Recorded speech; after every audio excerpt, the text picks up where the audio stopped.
That goes here, then the partial with respect to y. So the partial with respect to x would be cosine x minus y, then times 1, and then anything else? Minus sine of... Minus sine x, yes. Minus sine x. So we took derivative of sine of something is cosine of it.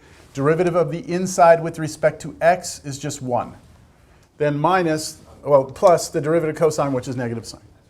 Okay? That's the partial with respect to x. Now be careful with the partial with respect to y. Because when we do the partial with respect to y, the derivative of sine of something is cosine of it. But what do we have when we do the derivative of what's inside this time?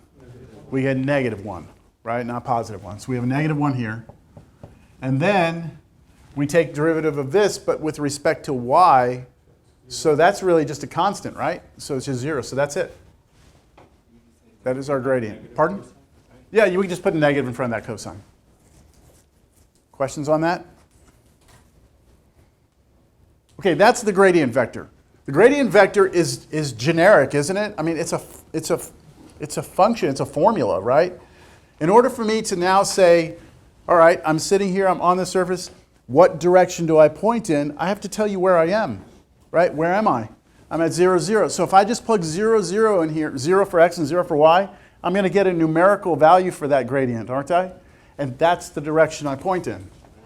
So let's go. The directional derivative at 0, 0 would be, okay, cosine of 0, yeah, that's 0 minus 0 at 0, cosine of 0 is 1, and then sine of 0, 0, so you get 1 here, and then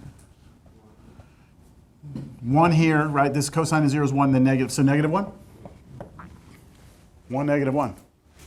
So here I am, last time, right? I'm standing up here, I'm up here, I'm like, which way do I point, right? Here's the x-axis, right? Which way do I point?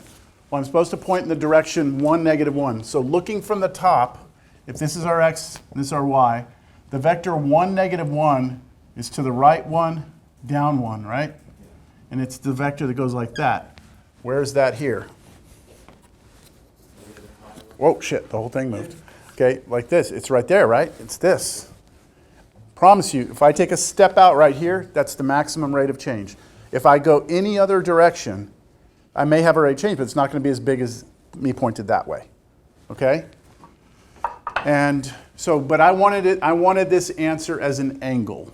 So as an angle, I heard you say it. What is it? Negative pi over 2. That angle is negative pi over 2. So as an angle,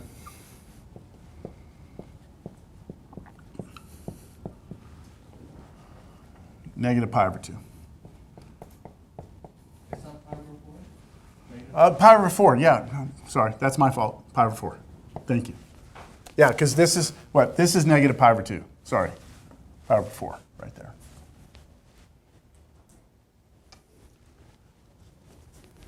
Shouldn't be that easy, should it? To be able to find the maximum rate of change like that? Should not be. Now the next question is, what is the maximum rate of change? What is the maximum rate of change?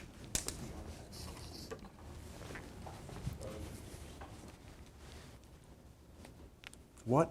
I mean, we know the angle we know the angle that we should point in to get the maximum rate of change, but what is it? So I'm going to take you back to the formula we just had a second ago. I said that the directional derivative, right, in direction of u, was the magnitude of the gradient vector, right, times the magnitude of u times cosine of the angle between them. But we just said that to maximize this angle needs to be 0, which means that's a 1, right? And we know that that's what? 1. And so the directional derivative is just the magnitude of what? The gradient vector. So the gradient vector is freaking awesome. The vector itself tells you which way to point. Its length tells you the maximum rate of change. It's just so crazy that it's that way, but that's what it is, okay? So the length of that vector is actually the rate of change in that direction. So to answer part B, I'm just going to do the magnitude of the gradient at that point 0, 0, which is the magnitude of the vector 1, negative 1, right? Which is just root 2.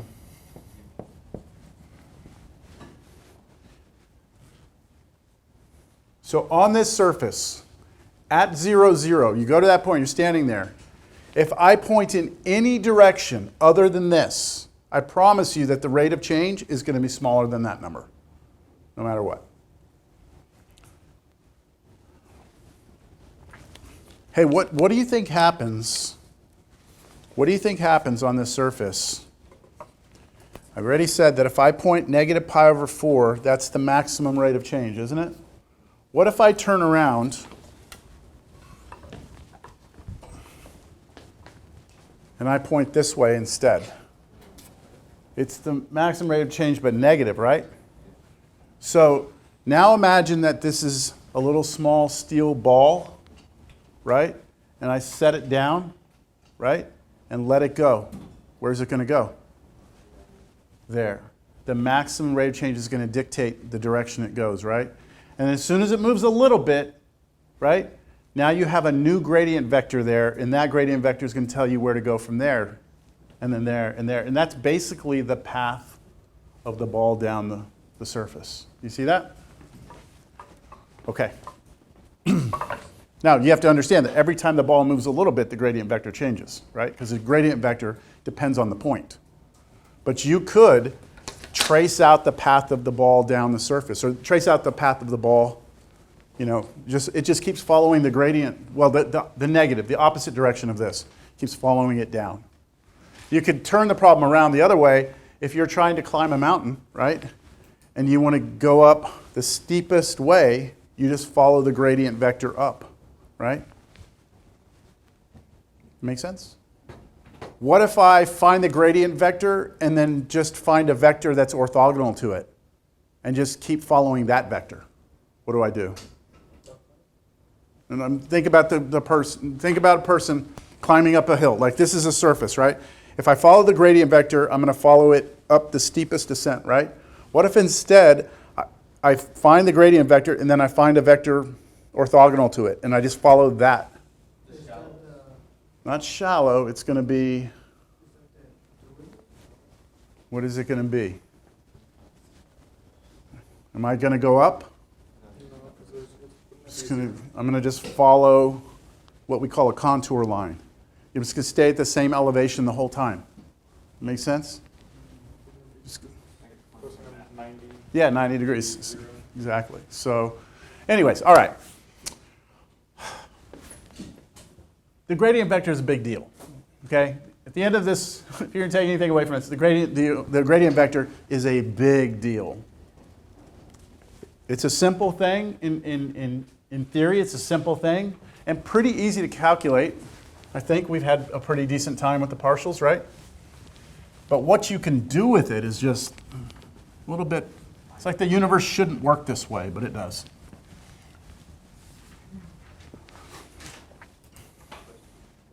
Yes? So it always tells you the maximum rate of change of? Yes, it's looking at positive, well, it depends. If we're talking about a surface, right? Like a function of two variables, then yes, it would be it would give us the maximum positive, so it would be up for us, right? And then the opposite of that. Opposite direction would give you the same slope. It's kind of like when you look at, back in Cal 1, right, if you have a function like this, what would you say the slope of this tangent line is? Positive, right? Because we read it from left to right. So if you're standing here, right, and you're going to walk up this or run up this hill, that would be an increase to you, right? But if you just turn around and go the other way, it's the same rate of change, but negative. That's what I'm saying.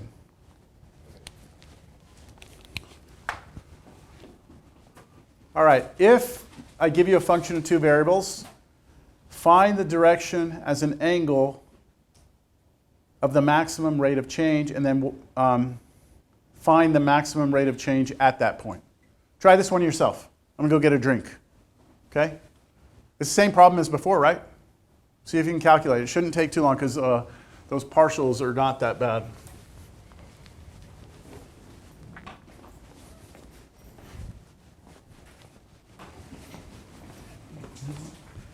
I think I have cash. I don't usually carry cash, but I have some.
Shit.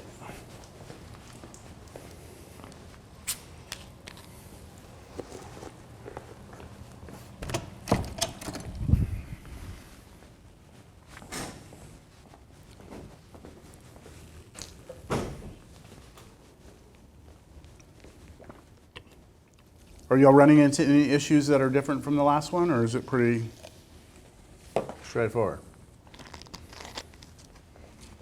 So for this one, it's not gonna give us like a pretty angle, Probably not. right? Probably not. Okay. So the question will be, how do we find that, right? I'm going to work it quietly while you sit and ponder.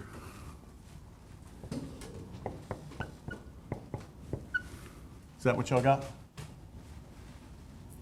No. No. Oh, the twos go away. That's right. Yeah. Sorry. There you go. Sorry. Okay.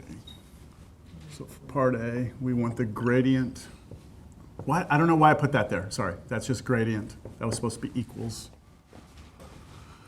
At the point 1, 2 should be the vector 1, -2. Y'all get that?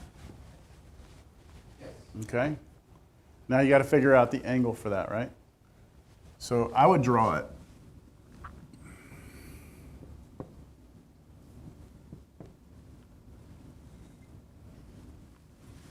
That. And so how do we find that angle? Do a But- right triangle and. Yeah, let's do it. Let's say the angle's right here like that, something like that. There's different ways to do this. This is like pre-cal stuff, right? So you could look at it that way. Right, you could do the right triangle. Now, here's the way I prefer to do it. I like right triangles, but I like to do it like points. This is like the point 1, -2. And then what I know is that tangent of theta is the y over the x is -2. Like y over x. And then I can use the inverse tangent on both sides and get arctangent of -2 on my calculator. And then I just need to decide if I'm going to be in degree mode or radian mode. So let's do degrees, I guess. So inverse tangent of -2 in degrees should give you the right answer here. Let's see, do I have my calculator? Are we doing degrees? Yeah. No objections there. There's my good calculator. Negative what? -63 degrees. Okay, so that is -63 in some change. Okay, approximately, let's say. That's your angle. And that answer is right? It makes sense from our picture, right? Makes sense? That answers part A. And then part B, what's the maximum rate of change? This answers part A. Part B, how do you find part B, maximum rate of change? magnitude of the gradient vector at that point 1, 2, which is the magnitude of the vector we just got, 1, negative 2. I can't believe that that vector's magnitude also gives us the maximum rate of change, but it does. Square root of 5.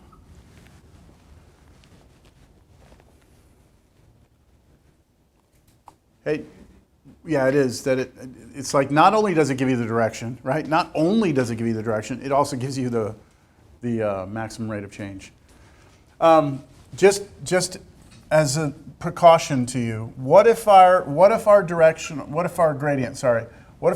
would have turned out to be the vector negative 1, positive 2? What if it would have, right?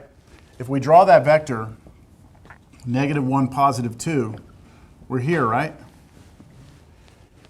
And there we have to be extremely careful, because even if we use the method I just showed you, put negative 1, 2 here, and then say, what would tangent be? Tangent theta would be the y over the x. Would still be negative 2, right? And so if you type it into your calculator is going to tell you it's 63 degrees. Why is your calculator going to tell you 63 degrees? Because we use the inverse tangent. And the inverse tangent function is restricted between negative pi over 2 and pi over 2. So it's always only going to give you answers in the first and fourth quadrants. And so you have to realize that your calculator thinks that you are talking about the vector we just did over there, right? It doesn't see the difference between the x and y coordinates, right? It doesn't see that difference. This doesn't. So you'd have to understand that in your answer.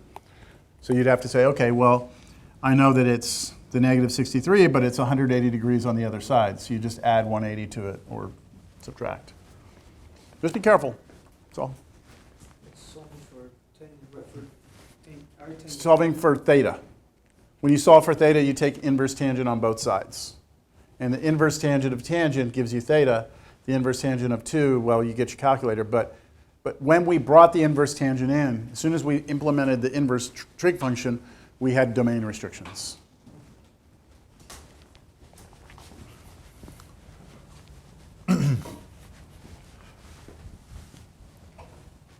So draw a picture of the vector is what I would suggest. Draw a picture of the vector so you know what quadrants it's in, and that way you don't run into any issues.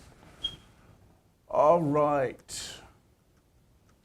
Right, this problem is the same thing, except now it's a function of three variables instead of 2.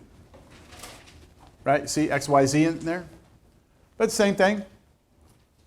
We want to find the directional derivative at the point 1, 3, 0. Oh, wait, so hold on. This is 2 different problems. Sorry, I apologize. Look what it says. It says take this function of 3 variables, find the directional derivative at this point in this direction. That's the first problem. Then it says find the magnitude of the gradient at this point. The magnitude of the gradient. The magnitude of the gradient. What is the magnitude of the gradient? That is the maximum directional derivative, isn't it? Which of these 2 answers should be bigger, part A or part B? This one is just asking you to just point in some direction and tell me the rate of change. Part B should be bigger. Part B should be bigger because it's the magnitude of the gradient. The magnitude of the gradient is the biggest directional derivative you can ever get, right? All right, so let's do part A. Part A, I want the directional derivative in the direction of v, right? But hold on, v does not look like a unit vector, right? Do y'all see v is not a unit vector? Not unit. Since it's not a unit vector, let me do the vector u, which will be the square root, sorry, not square root. It'll be the vector 1, 2, negative 1. I've got to scale each of those. What do I divide each of those by? The length of that thing, which is what, root 6? Root 6. So part A is just asking for a directional derivative, not the gradient, not the maximum or anything, just good old-fashioned directional derivative. If we're going to do that, they need to give us a direction. They do. It needs to be a unit vector. It wasn't, right? So I made it a unit vector. Now, to calculate the directional derivative in the direction of u, what I need to do is take the gradient, right, of f and dot it with the u.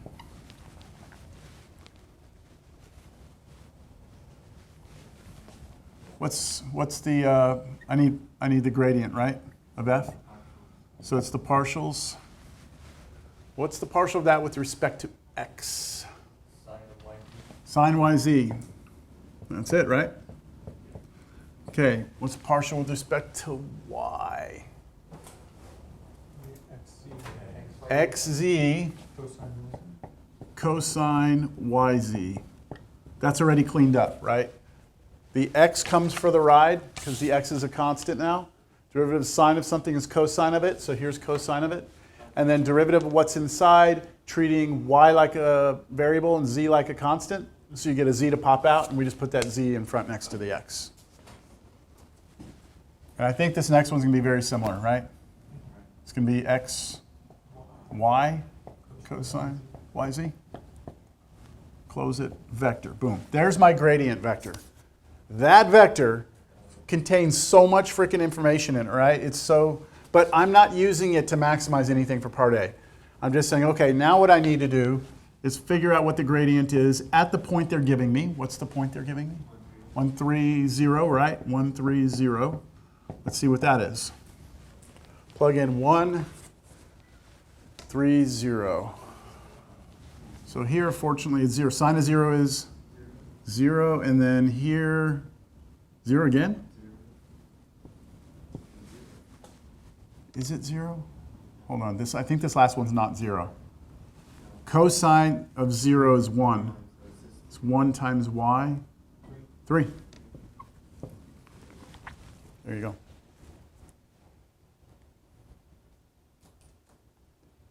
Hey, could you answer part B right now? Right now, could you answer part B? What's the magnitude of the gradient? 3. What's the length of this? 3, right? The length of this is 3. So the answer to part B is 3. See, but what we're going to do with this is we're going to take this and we're going to dot it with this, and that answer take its, well, no, that answer will be a number, and that number, I promise, should be less than 3. Right? Okay, so let's continue part A. So now what I need to do to find this directional derivative is I need to take the gradient, right, which we just found at the point 0, 0, 3, and dot that with this vector up here, 1 over root 6, 2 over root 6, negative 1 over root 6. And that's just negative 3 over root 6. You get zeros, yeah, these zeros kill off the first two. Okay, so that's the directional derivative in this direction, right, at that point. And now to answer part B, all we have to do is take the magnitude of the gradient at that point 130, which you all said was just the magnitude of that vector 0, 0, 3, which is just 3.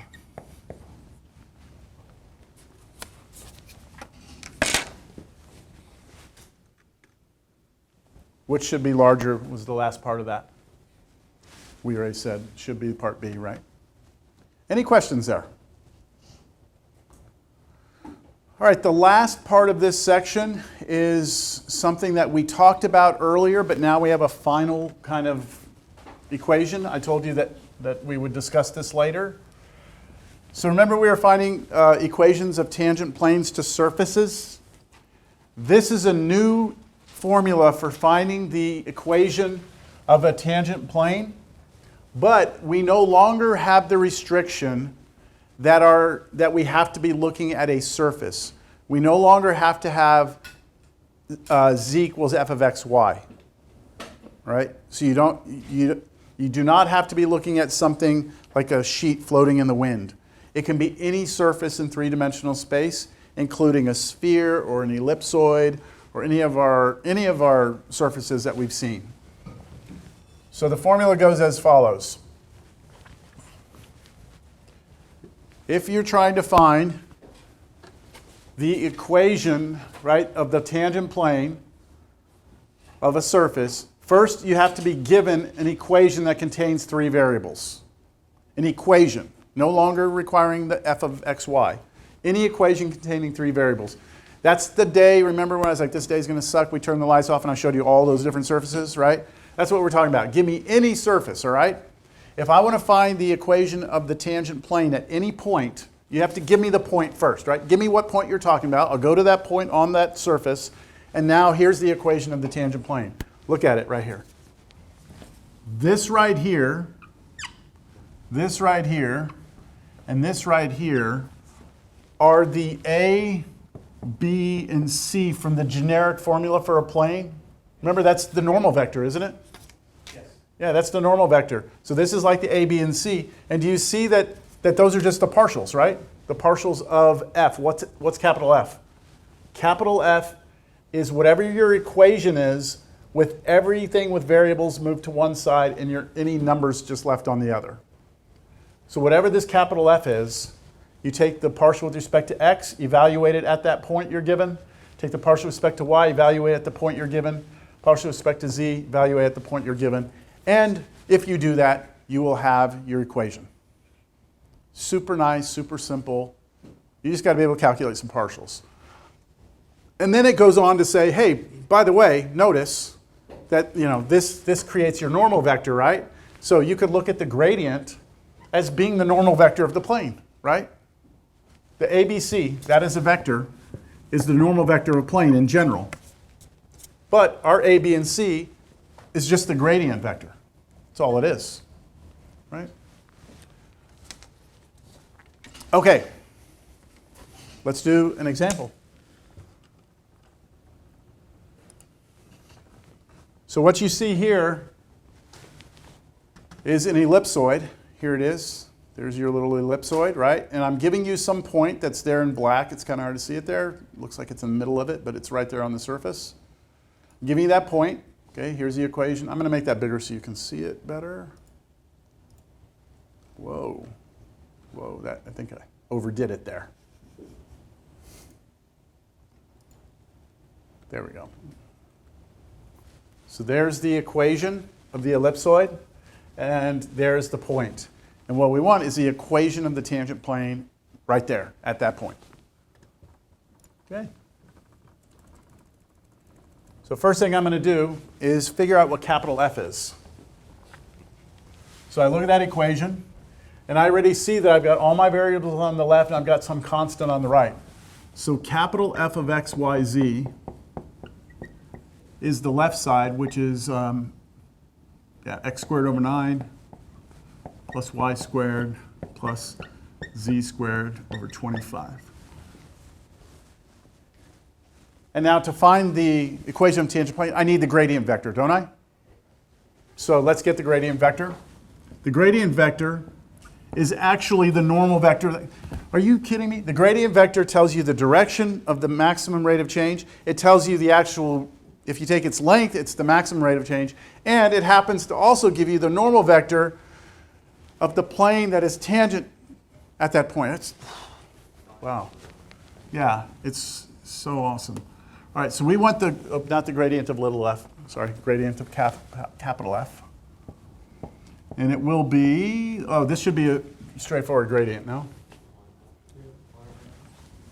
2 comes out, 2x over 9 or 2 ninths x, and then 2y, and then 2 over 25 z.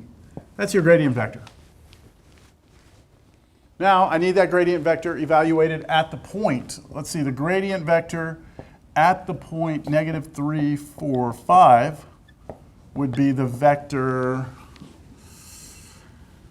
plugging in -3 for x. So that reduces, I can't do math, -2/3? Yeah. Okay. Then we plug in 4 here for that. That's 8, right? And then 5 here, it reduces 2/5.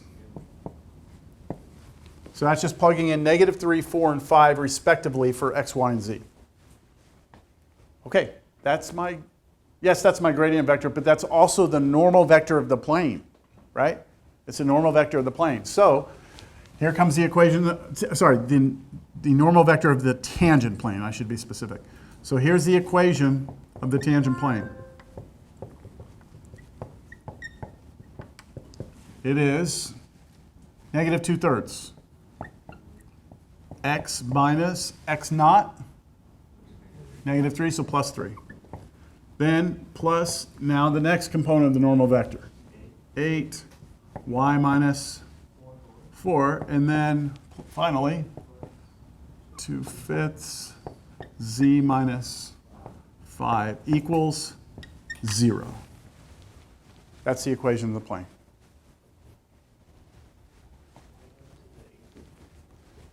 It's not in the equation of the plane, yeah. All right, so if I graph this plane, so I know some of y'all have been using, what's that program? GeoGebra, right? If you go to GeoGebra and you type that in, you're going to get an ellipse. You type that in, you're going to get a point. You type that in, you're going to get a plane that goes through that point, and it should be tangent to that surface. It should be harder to do that, right? It should be harder to find the equation of a tangent plane to an ellipsoid. But all you need is the gradient, right? The gradient vector, plug in some values, and you're there. All right. Now, if you look back in your notes, when we did this before, I told you that if you're given z equals f of x, y, let me see, where was this? Let me bring it up. This was 11.5. Hold on. No. Where was tangent plane?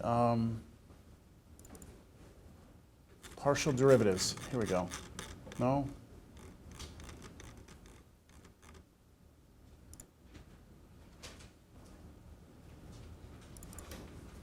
There we go. Tangent planes. There it was. Okay, y'all see that?